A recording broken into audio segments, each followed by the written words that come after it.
कोल्हापूर शहरातील जुनी सरकारी रुग्णालय, ती जुनी इमारत जिच्या भिंतीतून दवाखान्याचा वास आणि काही न दिसणाऱ्या अतृप्त आत्म्यांचा थरार आजही जाणवतो. आजकाल ती इमारत बंद असली तरी काही जुने लोक आजही सांगतात की रात्रीच्या वेळी तिकडे जायचं धाडस कुणीच करत नाही, कारण त्या जुन्या इमारतीत तळघरात एक शवघर होतं जिथे मृतदेह ठेवले जायचे आणि त्या शवघरातच एक भयंकर रात्र घडली होती ज्याने तरुण डॉक्टर अविनाशचं आयुष्य कायमचं बदलून टाकलं. अविनाश नुकताच नव्याने त्या सरकारी दवाखान्यात रुजू झाला होता. तो एक हुशार आणि उत्साही डॉक्टर होता, पण त्याचा स्वभाव थोडा संशयी होता. त्याला भूताखेतांवर विश्वास नव्हता. त्याला प्रत्येक गोष्टीमागे वैज्ञानिक कारण हवं होतं. एकदा पावसाळ्याच्या रात्री शहरात मुसळधार पाऊस सुरू होता. वीज गेली होती आणि दवाखान्यात फक्त बॅटरीच्या प्रकाशात काम सुरू होतं. रात्रीचे 2 वाजले होते. अविनाश त्याच्या केबिनमध्ये बसून काही फाईल्स तपासत होता. तेव्हाच एक वयोवृद्ध वॉर्ड बॉय त्याच्याकडे आला. "डॉक्टर, आपल्याला शवघरात जावं लागेल," तो दबक्या आवाजात म्हणाला. "शवघरात? यावेळी? कशासाठी?" अविनाशने विचारले. "काल रात्री जो अपघात झाला होता त्यात एक मृतदेह आला होता. तो अजून ओळखला गेला नाही. त्याच्या नातेवाईकांचा पत्ता लागला आहे. ते सकाळी येणार आहेत, पण त्याआधी आपल्याला काही कागदपत्रांवर सही करायची आहे. त्याशिवाय आम्ही मृतदेह बाहेर काढू शकत नाही," वॉर्ड बॉयने स्पष्ट केले. अविनाशला थोडा संशय आला. हे काम सकाळीही करता आलं असतं ना, या पावसाळ्याच्या रात्रीच कशाला? वॉर्ड बॉयने काही न बोलता मान खाली घातली. त्याच्या चेहऱ्यावर एक भीतीची रेषा स्पष्ट दिसत होती. अविनाशने त्याच्याकडे जास्त चौकशी न करता बॅटरी घेतली आणि त्या वॉर्ड बॉय सोबत तळघराच्या दिशेने निघाला. तळघरात पोहोचताच एक विचित्र आणि भयावह शांतता पसरली होती. फक्त पावसाच्या थेंबांचा आवाज आणि त्यांच्या पावलांचा थरारक आवाज ऐकू येत होता. जुन्या लाकडी जिन्यांवरून उतरताना अविनाशला एक थंडगार झुळूक जाणवली, पण त्याने त्याकडे दुर्लक्ष केले. शवघराचं दार उघडताच एक वास त्याच्या नाकात शिरला. तो वास मृतदेहांचा नव्हता. तो एका जुन्या बंद खोलीचा आणि कुबट ओल्या वासाचा मिश्रण होतं. अविनाशने बॅटरीचा प्रकाश आत टाकला. आत एका बाजूला अनेक स्ट्रेचर्स ठेवले होते आणि मध्यभागी एक टेबल होता. त्यावर एक पांढरं कापड घातलेला मृतदेह दिसत होता. वॉर्ड बॉयने त्याला कागदपत्रे दिली आणि म्हणाला, "डॉक्टर, तुम्ही सही करा, मी बाहेर थांबतो." अविनाशने पाहिले की वॉर्ड बॉयचा चेहरा भीतीने पांढरा पडला होता. त्याला वाटले की तो फक्त अंधार आणि भयान वातावरणाला घाबरला आहे. अविनाशने कागदपत्रे घेतली आणि टेबल जवळ आला. त्याने कागदपत्रांवर सही केली आणि ती वॉर्ड बॉयला देण्यासाठी मागे वळला, पण वॉर्ड बॉय दारातून पळून गेला होता. अविनाशने आवाज दिला, पण त्याला कोणीच प्रतिसाद मिळाला नाही. तो एकटाच त्या शवघरात अडकला होता. त्याला राग आला. त्याने विचार केला, या वॉर्ड बॉयला या रात्रीचं काम करण्याची काय गरज होती? आता मी इथेच अडकलो. तेवढ्याच शवघरातील जुनी विजेची घड्याळ अचानक टिकटॉक असा आवाज करू लागली. अविनाशने त्याकडे पाहिले. वीज नसतानाही ती घड्याळ कशी चालू झाली? त्याने पुन्हा बॅटरीचा प्रकाश समोर टाकला. तेव्हा त्याला जाणवले की टेबलवर ठेवलेला मृतदेह थरथरत होता. अविनाशला आधी वाटले की तो केवळ त्याच्या मनाचा भ्रम आहे. त्याने डोळे मिटून घेतले आणि पुन्हा उघडले, पण नाही, ते कापड हळूहळू थरथरत होतं. अविनाशला घाम फुटला. त्याच्या वैज्ञानिक विचारांना एक धक्का बसला. तो काहीही विचार करण्याआधीच कापड हवेत उडू लागलं आणि खाली पडलं. टेबलवर एक तरुण मुलगा होता. त्याचे डोळे बंद होते. त्याचे शरीर पूर्णपणे शांत होते, पण अचानक त्याचे डोळे उघडले आणि ते डोळे पूर्णपणे पांढरे होते. त्यात कोणतीही बाहुली नव्हती, फक्त एक भयावह रिकामी नजर अविनाशकडे बघत. अविनाशला भीतीची एक लाट त्याच्या शरीरातून गेली. तो मागे सरकला. तू कोण आहेस? त्याने थरथरत्या आवाजात विचारले. तेव्हाच त्या मुलाचा मृतदेह टेबलावरून खाली सरकला आणि तो अविनाशच्या दिशेने चालू लागला. त्याचे पाय जमिनीला टेकत नव्हते. तो हवेतच तरंगत होता. मी इथे अडकलो आहे, तो मृतदेह भयानक आवाजात म्हणाला. तो आवाज एकाच वेळी अनेक लोकांचा होता. मला इथून बाहेर काढ, नाहीतर मी तुलाही इथेच कैद करीन. अविनाशला दाराकडे जाण्याचा रस्ता सापडत नव्हता. त्याला वाटलं की त्याला कुणीतरी आत ढकललं आहे. त्याला मृतदेहाचा वास येऊ लागला. हा वास त्याच्या शरीरात घुसून त्याला आतून कुजवत होता.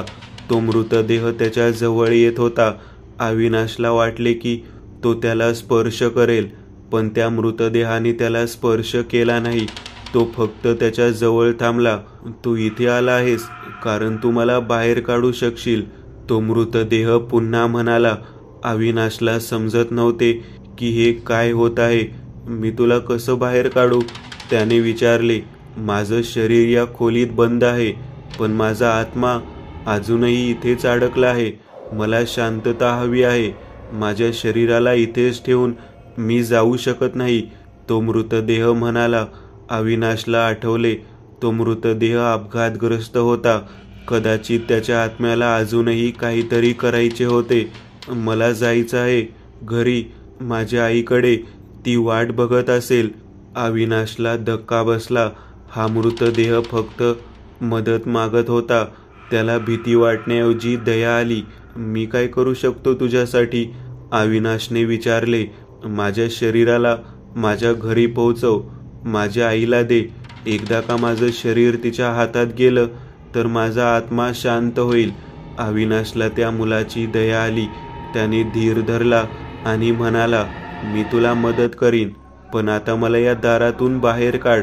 त्या मुलाने फक्त अविनाशकडे पाहिले आणि अचानक दाराची कडी उघडली आणि पाऊस आणि वाऱ्याचा एक झोत आत आला. अविनाश बाहेर धावला. तो थेट त्याच्या केबिनमध्ये आला आणि थंडीने थरथरू लागला. त्याला त्या वॉर्ड बॉयला शोधायचे होते, पण तो कुठेही नव्हता. दुसऱ्या दिवशी सकाळी अविनाशने ताबडतोब पोलीस स्टेशनमध्ये फोन केला आणि त्या मृतदेहाच्या नातेवाईकांना बोलावले.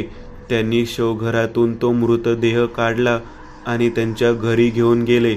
अविनाशला त्या रात्रीचा अनुभव कधीच विसरता आला नाही. त्याला समजले की काही गोष्टी वैज्ञानिक कारणांच्या पलीकडे असतात. तो त्या दवाखान्यात जास्त दिवस थांबला नाही. त्यांनी नोकरीचा राजीनामा दिला आणि एका नव्या दवाखान्यात रुजू झाला. पण त्या रात्रीची आठवण त्याला आजही सतावते. तो आजही रात्री एकटा झोपू शकत नाही आणि जेव्हा पाऊस येतो तेव्हा त्याला शवघरातील त्या भयान रात्रीची आठवण येते. ती रात्र जिने त्याला विज्ञानापलीकडच्या एका वेगळ्याच जगाची ओळख करून दिली. पुढचा अनुभव. स्मशानातील रात्र. गावाबाहेरच्या स्मशानातल्या पिंपळाच्या झाडावर एका भयान रात्री 3 मित्र जमले होते. विजय, सुरेश आणि अनिल. त्यांच्यात पैज लागली होती की स्मशानात कोण रात्रभर एकटं बसू शकतो. विजय आणि सुरेश हसून अनिलची टिंगल करत होते. अनिल, तू जर घाबरलास तर तुला पूर्ण महिनाभर आमच्या सगळ्यांचे काम करावे लागेल. अनिलने पैज स्वीकारली. मी काही घाबरणार नाही, बघून घ्या. रात्रीचे 10 वाजले होते. स्मशानात एक भयान शांतता पसरली होती. फक्त झुळझुळणाऱ्या वाऱ्याचा आवाज आणि रात्रीच्या किड्यांचा किरकिटकाचा आवाज ऐकू येत होता. विजय आणि सुरेश निघून गेल्यावर अनिल पिंपळाच्या झाडाखाली एका दगडावर बसला. त्याने मोबाईल काढला, पण तिथे नेटवर्क नव्हते. टॉर्चचा प्रकाशही कमी जास्त होत होता.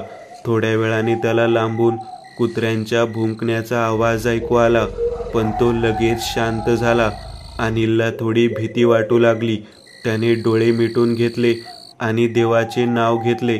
अचानक त्याला काहीतरी थंड आणि गुळगुळीत स्पर्श जाणवला. त्याने डोळे उघडले आणि बघितले तर त्याच्या शेजारी एक पांढरा फट्ट दगड पडलेला होता. त्याने तो दगड बाजूला फेकला आणि पुन्हा डोळे मिटून घेतले. आता त्याला लांबून कुणीतरी रडण्याचा आवाज ऐकू आला. सुरुवातीला त्याला वाटले की तो त्याचाच भ्रम आहे, पण तो आवाज जवळ येऊ लागला. एका बाईच्या रडण्याचा आवाज होता तो, पण तिच्या रडण्यात एक विचित्र वेदना आणि क्रूरता जाणवत होती. अनिलने डोळे उघडले. समोर एक धुरकट आकृती उभी होती. तिचे केस अस्ताव्यस्त होते आणि तिचा चेहरा पूर्णपणे दिसत नव्हता. तिचे डोळे लाल होते आणि तिच्या तोंडातून एक भयानक किंकाळी बाहेर पडत होती. अनिल भीतीने थरथर कापला.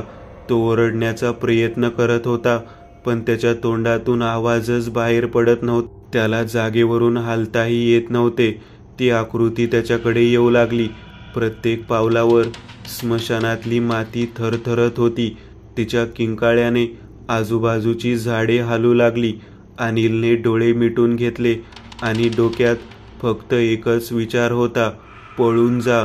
त्याने कसाबसा स्वतःवर ताबा मिळवला आणि तो धावू लागला. तो धावत होता, पण त्याला वाटत होतं की तो त्याच ठिकाणी अडकलेला आहे. तो कितीही धावला तरी त्याला समोरचे पिंपळाचे झाड दिसत होते. त्याने मागून वळून पाहिले. ती आकृती त्याच्या पाठीशीच होती. तिचे हात लांबून त्याच्या गळ्याला पकडण्यासाठी येत होते. अनिलने पुन्हा जोरात धाव घेतली. आता त्याला एक जुनी विहीर दिसली. ती विहीर बऱ्याच वर्षांपासून बंद होती. त्याने विहिरीकडे धाव घेतली आणि तिच्या जवळ आल्यावर त्याने बघितले तर तिथे एक भयानक दृश्य होते. विहिरीतून अनेक हात बाहेर येत होते, जणू काहीतरी त्याला आत ओढत होते.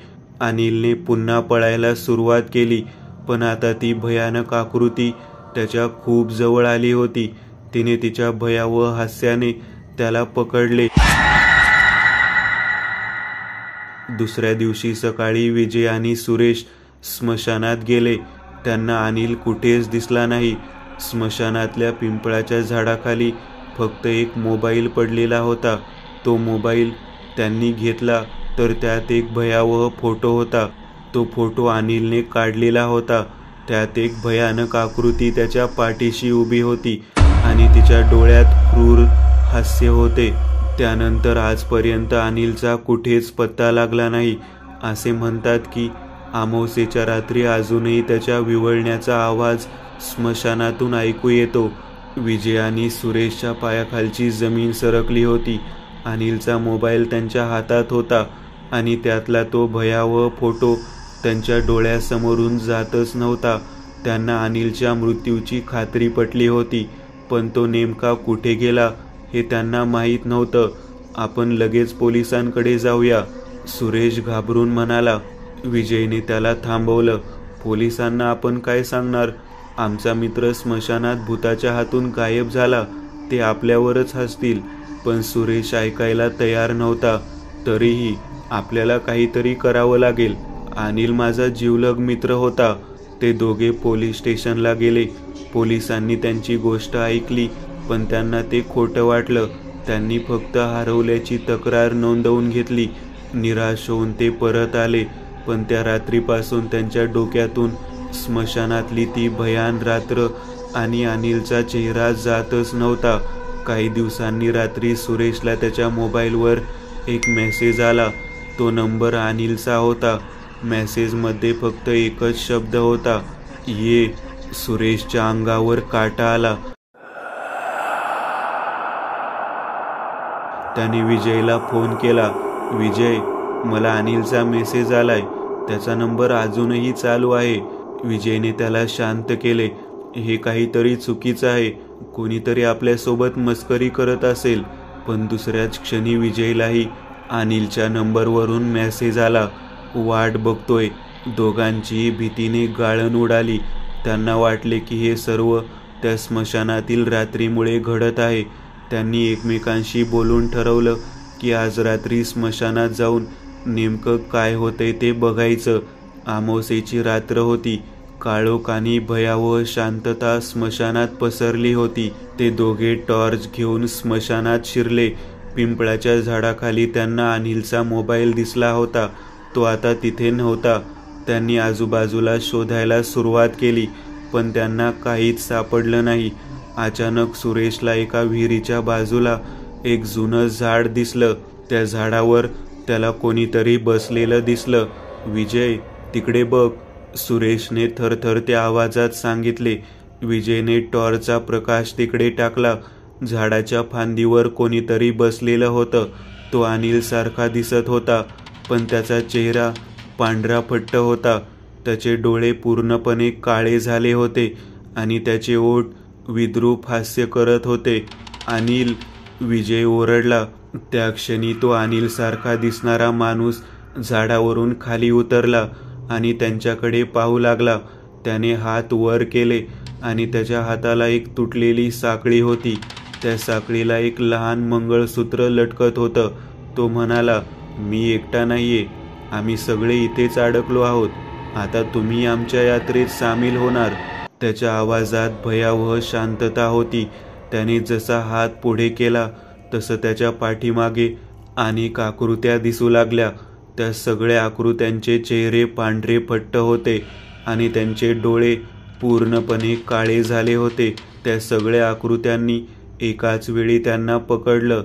विजय आणि सुरेशने पळून जाण्याचा प्रयत्न केला, पण त्यांना कळले की आता ते वाचणार नाहीत.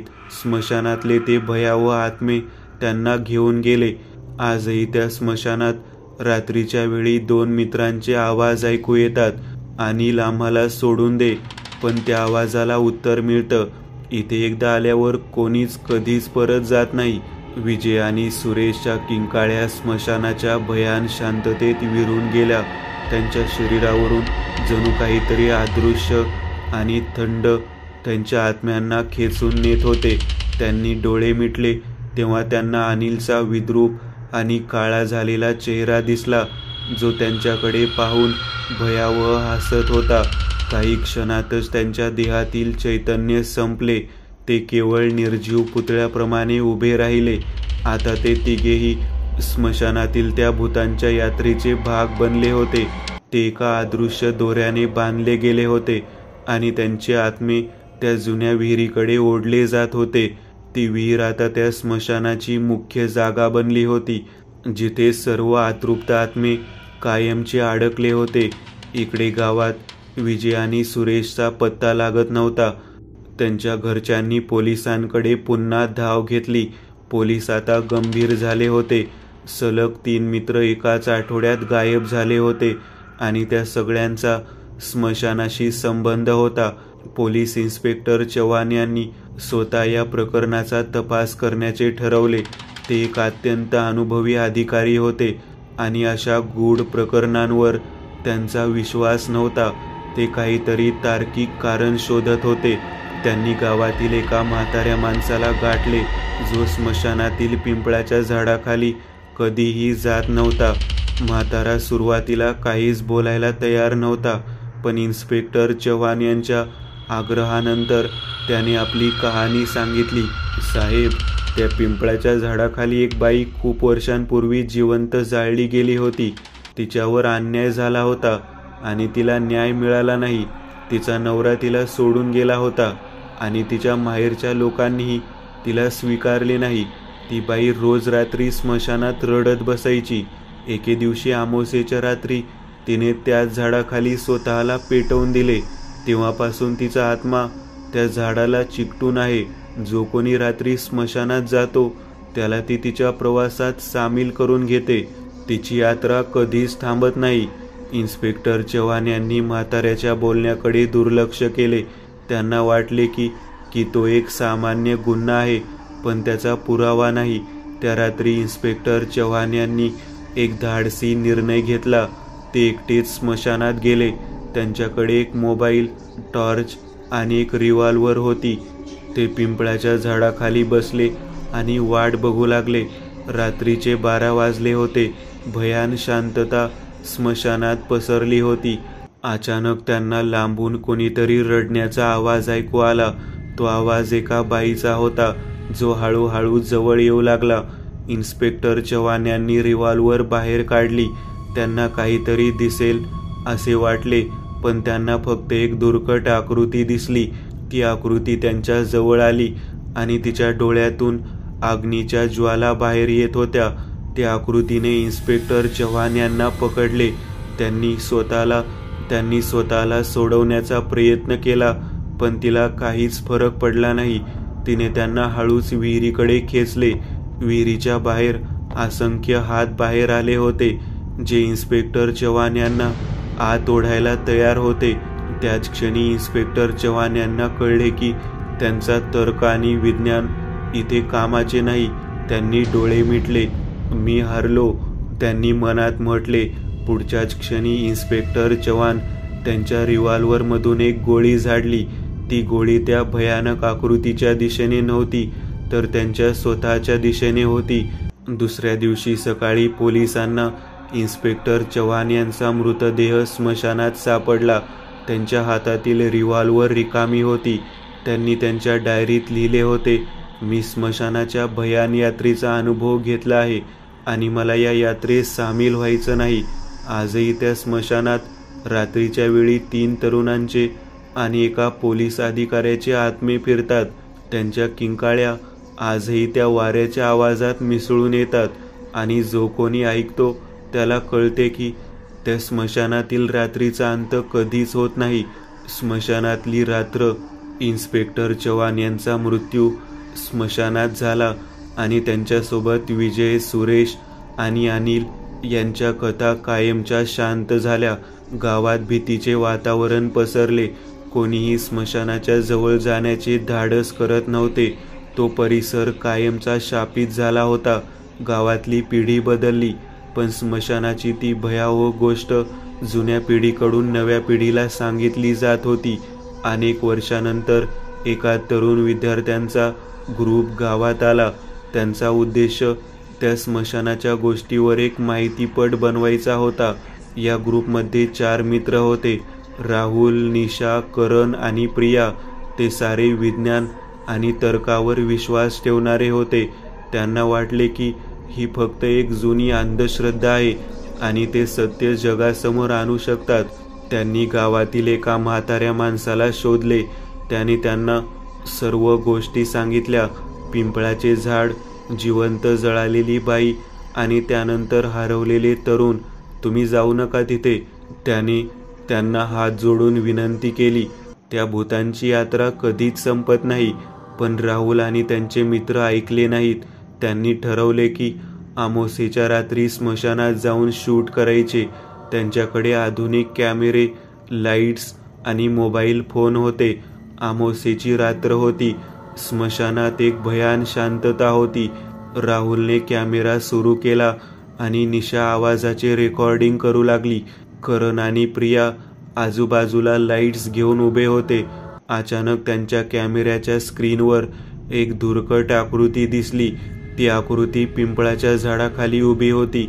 राहुलला वाटले की कॅमेरा खराब झाला आहे, पण त्याच क्षणी निशाला तिच्या हेडफोनमध्ये एक भयानक किंकाळी ऐकू आली. ती किंकाळी इतकी तीव्र होती की तिच्या कानातून रक्त येऊ लागले. ती खाली कोसळली. निशा, प्रियाने ओरडून तिच्याकडे धाव घेतली, पण त्याच वेळी स्मशानातून अनेक आकृत्या बाहेर आल्या. त्या आकृत्यांमध्ये त्यांना विजय, सुरेश आणि अनिल दिसले. त्यांचे चेहरे विद्रूप झाले होते. ते सगळे एकाच वेळी त्यांच्याकडे येऊ लागले. राहुलने कॅमेरा त्यांच्या दिशेने फिरवला. कॅमेऱ्यात त्यांनी पाहिले तर त्या आकृत्या त्यांच्या जवळ येत नव्हत्या, तर त्या फक्त एकाच ठिकाणी एका भयावह वर्तुळात फिरत होत्या. ती भूतांची यात्रा आहे, करण भीतीने ओरडला. पण त्या क्षणी त्या भूतांच्या टोळीतील एका आकृतीने त्यांना पकडले. ती आकृती इन्स्पेक्टर चव्हाण यांची होती. त्यांचा चेहरा क्रूर आणि विद्रूप दिसत होता. माझ्यावर विश्वास ठेवला नाही, इन्स्पेक्टर चव्हाण यांच्या आत्म्याने म्हटले. आता तुम्हालाही या यात्रेत सामील व्हावे लागेल. त्या चौघांनाही भीती वाटली आणि त्यांनी पळायला सुरुवात केली. पण त्यांना कळले की ते पळू शकत नाहीत. ते एका अदृश्य दोऱ्याने त्या भूतांच्या यात्रेशी जोडले गेले होते. त्यांच्या मोबाईलवर लो बॅटरीचा मेसेज आला. त्यांच्या कॅमेऱ्याचे लाईट्सही कमी जास्त होऊ लागले. त्यांच्याकडे कोणताही मार्ग नव्हता. स्मशानातील विहिरीतून अनेक हात बाहेर आले आणि त्यांनी राहुल, निशा, करण आणि प्रिया यांना आत ओढले. त्यांची यात्रा आता सुरू झाली होती. दुसऱ्या दिवशी गावातल्या लोकांना त्या 4 तरुणांचे मोबाईल आणि कॅमेरा स्मशानात सापडले. त्या कॅमेऱ्यात शेवटचा रेकॉर्ड झालेला भाग भयावह होता. त्यात अनेक आत्मे एका वर्तुळात फिरत होते आणि त्या आत्म्यांच्या चेहऱ्यामध्ये त्यांना राहुल, निशा, करण आणि प्रिया यांचे विद्रूप झालेले चेहरे दिसले. यापुढे त्या स्मशानाच्या गोष्टीवर कोणीही माहितीपट बनवला नाही, कारण त्या स्मशानाची रात्र कधीच संपत नाही आणि भूतांची यात्रा आजही सुरू आहे.